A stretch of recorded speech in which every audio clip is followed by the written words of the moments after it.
What's up, everybody? Happy Friday. Hope all you're having a great day so far today. Getting into this episode of GH. Um, I'm glad that Jordan accepted Laura's proposal for her to be the new deputy mayor full term. I'm glad that she accepted that, to be the permanent one. I think it's good for her. It's good for her career wise. You know what I'm saying? Because she's sitting there. I understand that she loves being in law enforcement. She missed being commissioner and stuff like that. But in my opinion, the level of success only goes but one way, and that's up. You know what I'm saying? That's to the top. Like, you're being offered a very major promotion. I would have took it because I feel like Jordan would have been crazy to turn it down. Like, are you nuts? Like, you're about to be a woman of color in an even bigger position of power. You know what I'm saying? How many black female deputy mayors you know? Not a lot. You know what I'm saying? So take the opportunity. You know what I mean? Like, gain your power. I understand she feels like she could do good still as police commissioner, but you could do even greater things as a deputy mayor. You know what I'm saying? It gives you greater influence to get more things done than, that a police commissioner may not be able to get done. You know what I mean? Like, that's the road to success. Take it. So I'm glad she did take it. Good for her. Um, you don't want a stagnant career. And here goes Cyrus interrupting meetings and stuff. Didn't Laura tell him to call before he just pop up? And here he goes just popping up. I'm like, sir, what do you want? We're in the middle of a meeting. What is it? What do I owe this displeasure? Because this ain't pleasure. Hey, what do you want? Um, this man sitting here talking about he got a job as a dishwasher or whatever at the Port Charles Grill. Whoever is the manager of the Port Charles Grill need to be fired. I'm just saying because you hired him or whatever. No. I'm glad Jordan didn't buy nothing that he was saying. Jordan wasn't believing nothing that he was talking about. And I don't blame her. Because in my opinion, a person like Cyrus don't change like that. Even if we didn't see some of the stuff that he's doing with Austin and Mason, I still would have a hard time believing that he fully changed.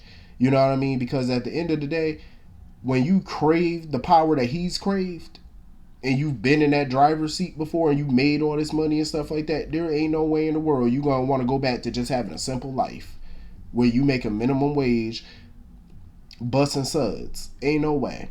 Ain't no way. And for Laura to sit there and be like, oh, I don't know what to believe with him, I'm like, Laura, you know good and well this man ain't changed. You know that. You know that. So I'm glad Jordan had a tough stance on it because nope, she was like, I ain't even bothering with it. Because I wouldn't, to be quite honest with you. I wouldn't believe shit that came out of his mouth.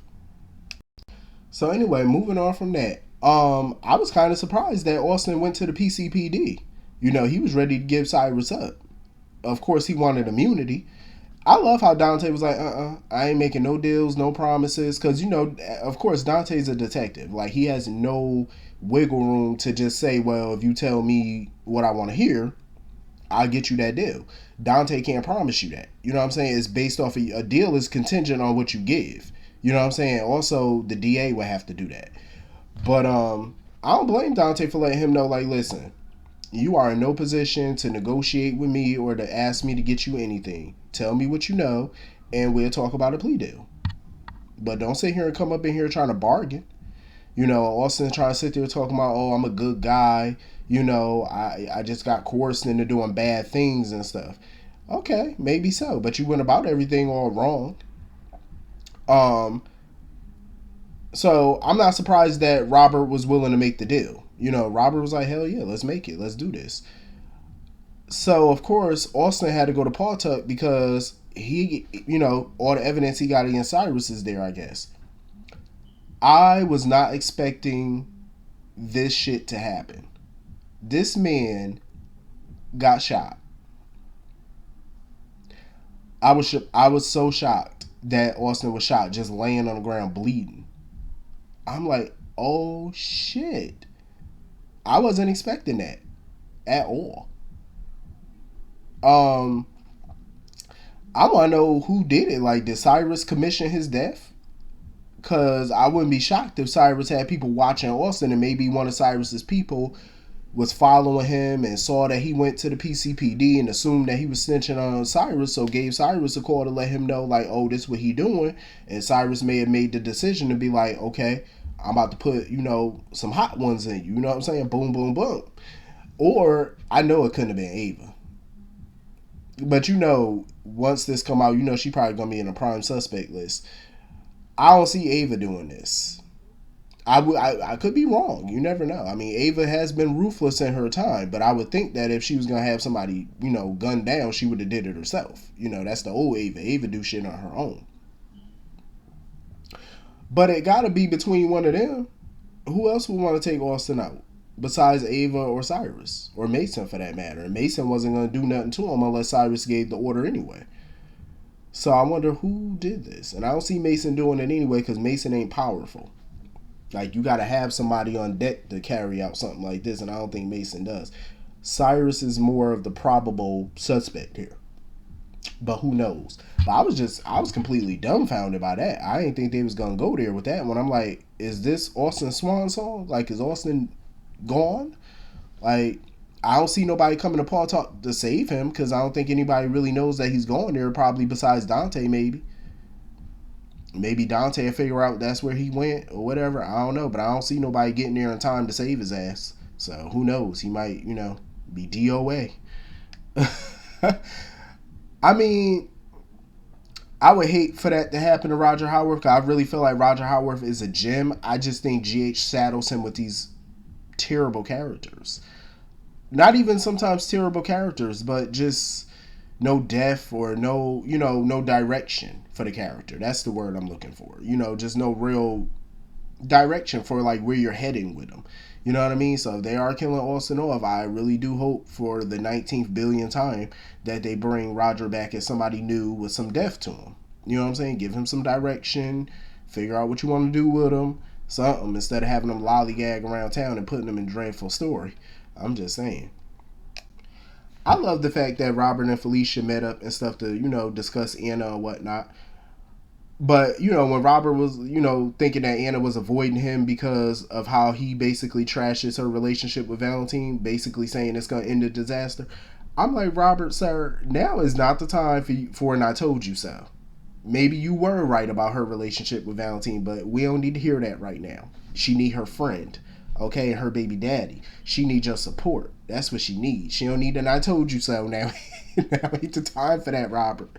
We ain't got time for that foolishness. We do not have time for I told yous. Oh, I told you it was going to be a disaster. I told you. No, no, no. You just be a good baby daddy and a support system. That's what you need to be. You know what I mean? Like, I could see Robert not taking this lightly, though. Like, her, like, avoiding him or not wanting to speak to him or Felicia right now. I don't see him putting up with it because Robert. Robert gonna seek her out whether she wanted or not. He gonna find her. And he gonna make her ass sit there and talk. You know how Robert is. He ain't gonna take no for an answer. I think he giving her space for the moment. But like I said, he not gonna take it for too much longer. At some point, she ain't gonna have no choice but to see him and talk. But I just hope he keep that I told you so in his back pocket. Don't use it against her. Just leave that alone, Robert. Just be a support. That's all you need to be. So anyway, moving on from that, I thoroughly enjoyed Spencer's conversation with Jocelyn because for once I was like, totally on Jocelyn's side. I agree with everything she said to Spencer, and I'm glad she gave him a reality check about himself. I feel like Spencer gets it in a way, but he's still kind of not getting it, if that makes sense. It's like, he's teetering on that, oh, I understand where you're coming from, but then I don't. Something like that. You know what I mean? Because I feel like I'm glad he realizes that he was stupid for making that ultimatum to her. I'm glad he realized that. It was a stupid move on his part because obviously Trina didn't respond well to ultimatums. Like, this man sending all type of flowers, blowing up her phone, blowing up her friend's phone. That's how you know you fucked up.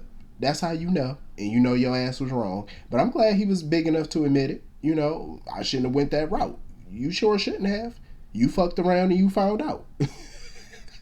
Trina the Robinson is not to be played with. She don't do ultimatums. I don't know where he thought that was going to work at. Not over there. But I'm glad Jocelyn put things into perspective for him. And I'm glad he realized that Trina was right. This little Persuado family thing he got going with Esme and Ace was not going to last forever. That living arrangement, I'm glad he realized that. It wasn't going to work. You know what I'm saying? I think what he fails to realize is he's not being asked to step aside where Ace is concerned. He's asked to step aside where Esme is concerned. Because he keeps saying, oh, I don't think she's evil anymore. It don't matter. That amnesia may have changed her a bit, but what's to stop her from acting the same way when she gets her memories back? And it still does not delete everything that she's done before. That's what he needs to see. Like, it don't erase nothing. And I'm glad Jocelyn let him know, like, at the end of the day, you're not a child anymore. You're an adult. And even as an adult, as adults, we don't always get everything we want. Even when we were kids, we didn't get everything we wanted. So as adults, what makes you think that's going to change? You're not going to get everything. You know what I mean? Like, you can't have your cake and eat it too, so to speak. And that's what Spencer needs to understand. He needs to fall back a bit. You know what I'm saying? Nobody's saying that, oh, he can't be a part of Ace's life. Nobody's saying that. But he's acting more like a father than a damn brother. You know what I'm saying? It's like, sir, step back a little bit. You still have your life to live. You still got to do for you. I admire that he wants to step up for that little boy. I admire that. But it's not just him, though. You still got Kevin. You still got Laura. You still got other people that's there to help out with the child. It's not just you. You know what I mean? He needs to step back and live his life, you know, and be there for Ace on weekends and stuff like that. And I agree with Jocelyn on that. He needs to make a decision, you know, because I feel like at the end of the day, if he keeps playing this game the way that he's playing it, he's going to lose both. He's going to lose all access to Ace, and he's going to lose Trina in the process if he continues on the path that he's on.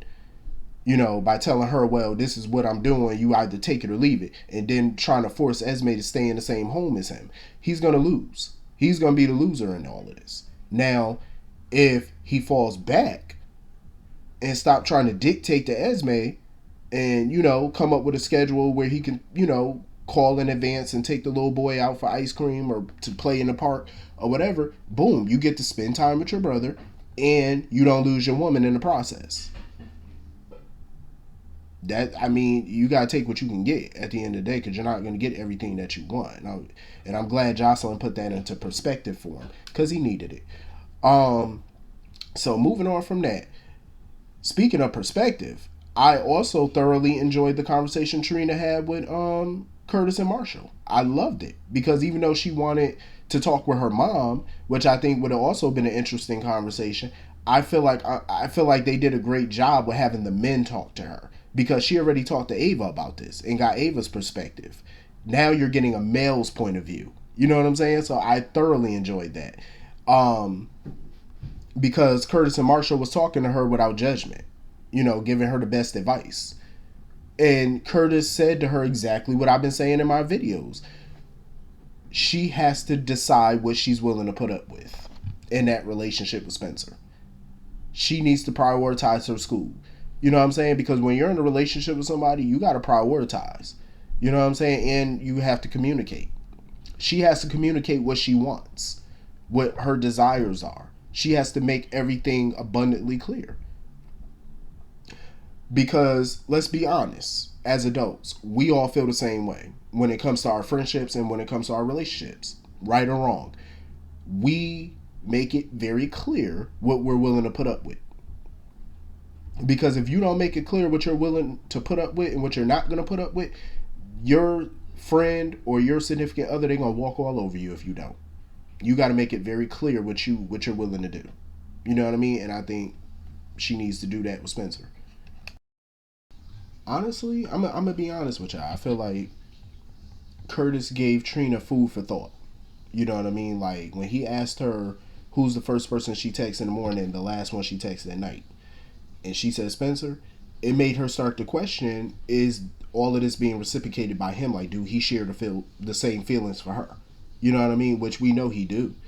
But what I love is that she went to people for advice. He's gone to somebody for advice. Now I feel like they're at that point now where they need to get together. And I feel like it's time for them two to have a conversation by themselves and really hash things out once and for all. Like, where do they see themselves going in that relationship? Where, you know, what are their expectations of each other? You know what I mean? Like they need to have a real conversation about the future of their relationship. Um, I enjoyed these conversations today because I feel like they needed to be had. Now we need the two of them to get together and start talking. That's what I think will help matters and really define their relationship more. So moving on from that, Willow and Michael annoyed the shit out of me today. Willow sounded so ridiculous. Like she really sat there and said that the whole SEC situation, Drew going to prison, Carly losing her hotel, all were things that were not fair. Not fair. Really. She really said those things were not fair. Okay. Yeah, she really said those was not fair. I'm like, what new coat is she a part? I feel like she's just in a whole new coat now. I feel like she done drunk the Benson Spencer Kool-Aid. I'm like, what the fuck kind of methamphetamine is she on? Like, for her to have that come out of her mouth. I'm like, are you serious? These are all things that they did to themselves. Carly lost the hotel fair and square, so I'm like, what the hell is she barking about? Ugh. Somebody need to just come and bring Willow back to earth. Get her away from this coat. We done got her away from the first coat that she was in. Now we got another one we need to rescue her from. Because that Kool-Aid in this coat must be real strong. They must got that vodka tonic up in there. Because I'm like, what the hell is wrong with you? And then got the nerve to sit here and volunteer Michael money. Oh, well, that's where Michael comes in. See, Michael gonna give you the money to buy back the hotel. I understand that's her husband and whatnot, but I'm like, why are you volunteering this man money? Why don't you just wait for him to make the offer first? Because we all knew Michael was gonna offer. He talking about, oh, because I'm well off financially thanks to my family. Yeah, we know, Michael. We know how you got your money. Little trust fund child, we know. I ain't hating on it. I'm not, but it's just like you ain't got to hit us over the head with how you acquired your funds. Like we know, we know how many trust funds you got. We know, Michael. Little braggadocious ass. I give Carly props though because Carly turned down everybody's offer. I respect it because I love that she's not letting anybody rescue her. Like, if she's going to have somebody rescue her, she'd rather be herself. Because she feels like if she's going to get the hotel back, it needs to be of her own volition. You know what I mean? Like, she needs to do it on her own. I respect that. I totally respect that. I admire it. You know what I mean? For once, she wants to do this on her own. No help from a guy. No help from relatives. Do this by herself. I can admire something like that. Moving on from that, I ain't gonna lie to you, I hated watching Nina sit there and come up with all these excuses as to why she's selling Carly her half of the hotel back or why she wants to do it. I hated that she had to do that. You know what I mean? That she had to sit there and lie to Sonny like that. I'm like, just tell that man the truth. Y'all married now, so I mean, he gonna have to make a decision on whether or not he wants to stay with you or annul the marriage. I'm like, that's on him. But I would just prefer she just tell that man. You know what I'm saying? Like, I'm the one who called the SEC. I did it. Just tell him because now she could take the blackmail away from Michael. You know, like take that power away from him. You know, and I also wish that Nina would just get strength and call up a PI and try to get some dirt on Michael's ass. That way, when she does snitch on herself, or if she snitches on herself, she got something she could snitch on Michael. Tell Sonny about how Michael been plotting on him for over a year. You know what I'm saying? I'm pretty sure that's information he would love, and how Carly and them knew about it and didn't say anything. I would prefer if she did that instead of sitting there like a little weakling, allowing this man child to blackmail her. Take your power back. Like, come on now. What's the point of having some power and a shit ton of money if you're not going to use it to get yourself out of a jam? Why not? You know what I mean? Like, the hell planet are these people living?